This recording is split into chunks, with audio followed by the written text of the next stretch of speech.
Hello friends, स्वागत है आपका हमारे YouTube channel success GK academy में। आज हम पढ़ेंगे इतिहास की उस महत्वपूर्ण घटना के बारे में जिसने भारत को स्वतंत्र कराने में एक अहम भूमिका निभाई। तो चलिए जानते हैं। भारतीय राष्ट्रीय कांग्रेस, इसकी स्थापना 1885 में होती है। आखिर कांग्रेस जैसी संस्था बनाने की हमें जरूरत क्यों पड़ी? जैसा कि आपको पता होगा कि 1857 की क्रांति होती है, तो उसके बाद से जगह जगह पर अंग्रेजों के विरुद्ध विद्रोह स्टार्ट हो जाते हैं। तो इसका मतलब ये हुआ कि एक तरह से लोगों ने स्वतंत्रता के लिए लड़ना स्टार्ट कर दिया है। तब एओयूम को लगा कि क्यों ना एक ऐसी संस्था या संघ का गठन किया जाए जो पूरे भारत का प्रतिनिधित्व करे और कोई भी समस्या हो वो हमारे पास आए और हम उनका समाधान करें। बेसिकली अगर देखा जाए तो एओयूम ने कांग्रेस को एक सेफ्टी वॉल्व की तरह यूज किया। वो कैसे? क्योंकि एओयूम ने सोचा कि अगर विद्रोह अलग अलग होंगे तो उनको दबाना मुश्किल हो जाएगा, लेकिन इसको ये बिल्कुल नहीं पता था कि आज जो ये चिंगारी लगा रहा है वो एक टाइम पे जाके विकराल रूप धारण कर लेगी और भारत को स्वतंत्र कराने में एक अहम भूमिका निभाएगी।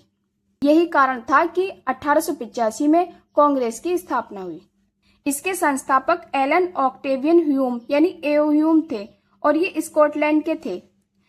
इसका पहला जो अधिवेशन होता है मुंबई के गोकुलदास तेजपाल संस्कृत विद्यालय में होता है। वैसे देखा जाए तो पुणे में होना था, लेकिन क्या हुआ वहां पर प्लेग फैल जाता है, तो इसकी वजह से यहाँ पर ट्रांसफर करना पड़ा।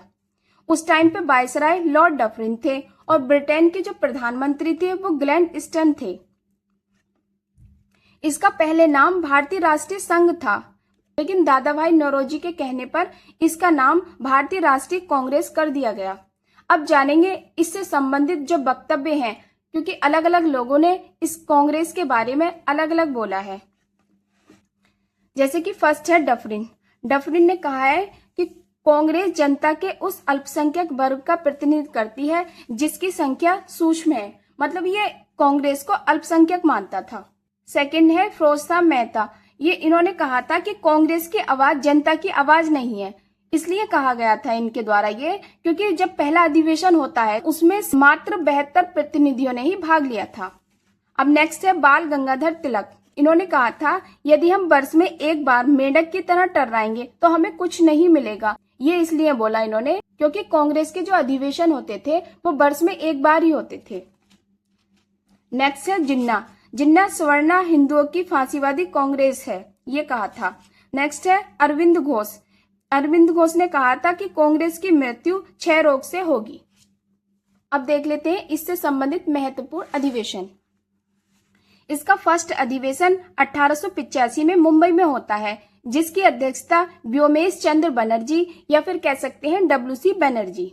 इस अधिवेशन में 72 प्रतिनिधियों ने भाग लिया था। सेकंड अधिवेशन 1886 में कोलकाता में होता है, जिसकी अध्यक्षता दादा भाई नौरोजी करते हैं। दादा भाई नौरोजी 3 बार कांग्रेस के अधिवेशन की अध्यक्षता करते हैं, एक तो 1886 में, एक 1893 में और एक 1906 में। 1906 का कलकत्ता अधिवेशन होता है, उसमें फर्स्ट बार स्वराज शब्द का प्रयोग हुआ था और ये फर्स्ट पारसी अध्यक्ष थे। 1887 में मद्रास में होता है, इसकी अध्यक्षता बदरुद्दीन तैयबजी करते हैं और ये प्रथम मुस्लिम अध्यक्ष होते हैं।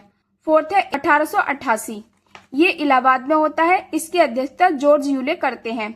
ये प्रथम अंग्रेज अध्यक्ष होते हैं या फिर कह सकते हैं कि गैर भारतीय। अगर आपको हमारी वीडियो पसंद आई हो तो लाइक करें, शेयर करें एंड सब्सक्राइब करें और ऐसी ही इंफॉर्मेटिव वीडियो के लिए जुड़े रहें हमारे YouTube channel success GK academy में। धन्यवाद।